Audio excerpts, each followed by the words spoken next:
I played RuneScape for more than 20 years before I got my fire cape. There are kids born after I started playing the game that got their infernal capes before I even killed Jad.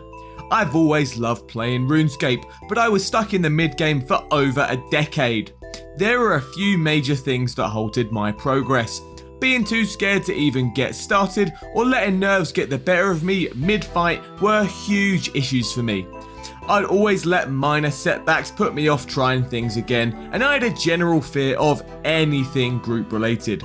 If you're currently feeling like this and want to push your limits in old school RuneScape, this video is going to give you all of the advice I wish someone had given me. Stats and gear are rarely the issue. Stop letting them be an excuse. I see it in my comments every day. People with decent stats and gear saying they're too scared to try something new. If that's you, don't feel bad. I was you for 2 decades.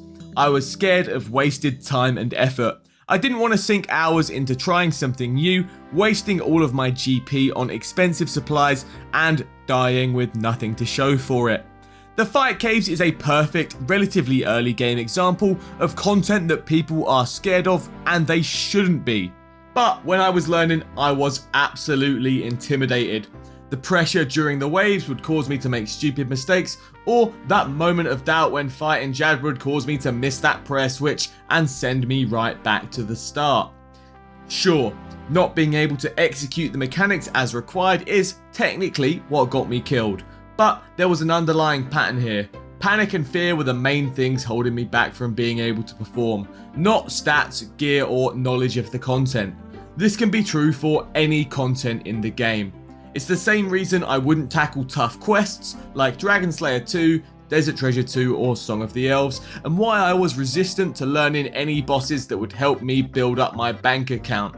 I wanted to progress my account, and to me that meant better stats and stronger gear. Dying repeatedly seemed counterintuitive to that, but I was wrong. One of the first things that helped me to start my PVM journey was to reframe what progress meant. I had to massively shift my mindset. Getting better at the game could not be about having the highest stats and flashiest items. It had to become about overcoming challenges, learning something new and persisting until I succeeded. The reward was not the loot at the end. It was even getting a kill on the boss in the first place. Here's a specific example for me. One of my greatest personal achievements in the game is defeating the Colosseum. The reward for that is Dazana's Quiver, the best in slot ranged cape. Does having the quiver massively increase my ability to defeat bosses? Not really, but I learned a lot on the journey and I can feel proud of myself when I'm chilling at the bank wearing my quiver. There's something else that also helped. Realizing that RuneScape is a big game and the people having the most fun were the people engaged with all of it. There are so many bosses. I made it my goal to kill all of them at least once. It's easy to argue that loot and GP should be enough of a motivator, but honestly, for a lot of us, I don't think it is. There are so many ways to make quick, easy, and even AFK money nowadays, so why would you do something hard to make the money when you can chill out with RuneScape on your second monitor and slowly build up that bank? That will, slowly, get you all of the gear upgrades you need, but it's not going to make you better. What's the point in being decked out in best in slot armor and weapons if you don't know how to use any of it? Once you make that decision that you want to improve purely for the sake of seeing new content and getting better at the game, and you accept that dying is part of that process, a lot of the anxiety around learning new things goes away. Reframing your mindset and getting started is the first step, but once you're standing in front of the boss, it's still super easy to start flapping and get yourself slapped back to Lumbridge. We'll cover dealing with this kind of stuff later, but first, how do you best prepare to prevent that panic setting in the first place? When you do decide you want to tackle a boss, there are loads of tips that people will give you. This could be boss-specific mechanical advice or just more general stuff. Click once with purpose is one of my favourite tips. Using audio cues as well as visual ones is massive. I go over these and loads more in my other videos. But as well as watching stuff like this and trying to mentally prepare, it's important to crack on with some content and just give things a go. RuneScape bosses aren't hard when you know what you're doing and you've practiced them. but they are extremely hard to learn, especially if you've got no experience. Most tough bosses rely on overloading you with information and making you respond to that information with the correct input. That might be flicking on a prayer, moving out of the way, whatever. Soul Heredit in the Colosseum is a great example. When you're tackling him, you're already going to be a fairly established PVMer, but he throws out so many mechanics at once, some of which are completely unique to the fight. This information overload and lack of muscle memory is what causes that panic state that makes you freeze. I'll be real with you, failing to plan is planning to fail. Watching guides like mine, reading the wiki, chatting with experienced friends, there are hundreds of ways to get the information you need to succeed. You definitely should do all of this, but you can make things even more overwhelming if you overdo it. This game has been around for 25 years now. There are so many extremely good players making guides and tutorials, and it can sometimes feel like they're speaking a different language. What's even worse is looking at the wiki and seeing the insane gear requirements recommended or the 100-page mega sweaty optimized guide, overcomplicating something that should be extremely simple. If you're just getting into learning something, experience it and give it a go a few times before you write yourself off. It's okay to fail on the first, second, third, or even the 100th time. Just try and learn from it every time. Like anything, learning something new takes repetitions. Getting good at a boss is like lifting weights at the gym, playing a musical instrument, training for a sport. You only get better with exposure to the stimulus. Don't be afraid to die and learn from your mistakes. Like we've already said, dying is part of the process, but let's be real here. We are not here to die. We're here to kill bosses. At this point, you've got your head in the right place, you're prepared for the encounter by watching a guide, and you understand the requirements and mechanics. Preparation gets you through the door.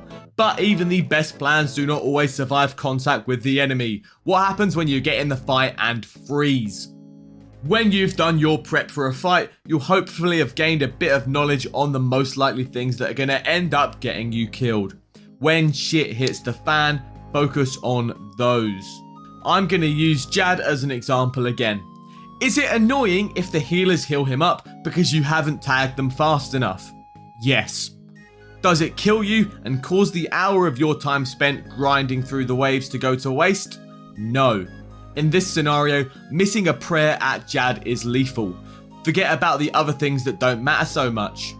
When something goes wrong or you come across something you weren't prepared for, try and lock in on the things that are most likely to keep you alive.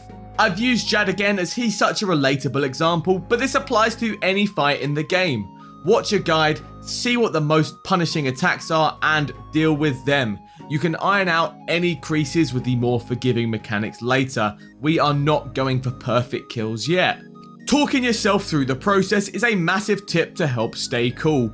If you catch me on stream, you'll see me doing it all the time, but it's something I do even when the camera isn't rolling. You can use all of the classic relaxation techniques if you found any that work for you. Breathe slowly. Try and actively relax your muscles. Your clicks aren't going to be smooth if you're hyperventilating like a tweaker and you're as rigid as No Monkey when he's reading a Raids 4 announcement. We've mentioned repetition earlier. You can try and deal with the panic when it sets in and you'll probably have some success that allows you to see some progress, but it's that repeated exposure that really reduces that reaction. The first time you go on a roller coaster, it's normal to scream, but if you went on it 100 times, you'd be chilling. If you're still not convinced any of this is for you, maybe you don't think wasting money on supplies and death fees is ever going to be worth it, there are some cool ways to make the whole PVM learning experience way less punishing. If you have high value items, you can add ornament kits to a lot of them. This makes them untradeable, and untradeable items are exempt from death costs. If you're learning new content and expecting to die a lot, this is a no-brainer. You can use Death's Coffer to turn cheap GE items into death fee credit. I've linked a calculator below, definitely use it. You don't need the best gear to learn content. Most modern bosses are completely damageless if you master the mechanics. Having better stats and gear does not take away fear, practice does. Don't use it as a crutch or excuse if you genuinely want to get better. The extra bonus about using budget gear, your death fees will be much cheaper in the peasant setup than in full max gear. If you want something genuinely no risk, other than the time investment, the gauntlet requires no gear or items and teaches you a ridiculous amount. It's the perfect training ground for mastering essential PVM techniques. I definitely recommend giving it a try. With all of that said, if you've got a budget setup and the balls to give it a go, why not just send some content now? You don't even need to have the intention of killing the boss. Just try something new and see what happens, expecting to die. Every time I stepped into the Colosseum, I was not expecting to get it cleared, but with practice, persistence and a little bit of luck, I got there. It's not about perfection, it's about always testing your limits. If you're learning Vorkath, getting the Wook's walk down is going to massively improve your kill times and success rate, but you're definitely not going to get it first go. Go there and practice this skill, and when you master it, change your focus to something else. Break the boss you're trying to learn down into these little chunks, piecing those mechanics together one little bit at a time until you've got the whole puzzle assembled in front of you. Removing that requirement for success removes the pressure of failure. The final hurdle that I had to get over was the social fear. Even if you can dominate bosses on your own, when it comes to doing group-based content, it's easy to let that fear of letting your team down gatekeep you from experiencing awesome content like raids to their full potential. Do you worry about people laughing at your mistakes? Does the idea of dying in a raid make you cringe? Getting over this is going to be huge for your account progress, and I'm not going to lie, it's a big step that took me so long to get over. There are plenty of communities that will be dicks to you if you're trying to learn, and I'm sure you've probably heard horror stories or even been subjected to some yourself when looking at getting into new content. You just need to find the right crowd. I know at least one in-game clan and Discord server that's filled with people helping each other to learn. I'm talking about my Discord server and in-game clan, the Bootcamp. If you want to start getting into bossing, upping your skills, or even helping others learn, you are invited. Check out the pinned comment for a link. Hopefully you're feeling encouraged by now. If not, there's nothing wrong with just sticking to skilling. But if you're feeling good about getting into PVM and not sure which bosses to tackle, check out my bossing ladder, and once you've locked in on a goal, check out the rest of my channel. I've probably got a guide that will help get you started. As always, massive shout out to my YouTube channel members and Twitch subscribers. Thanks for sticking around, I'll see you next time.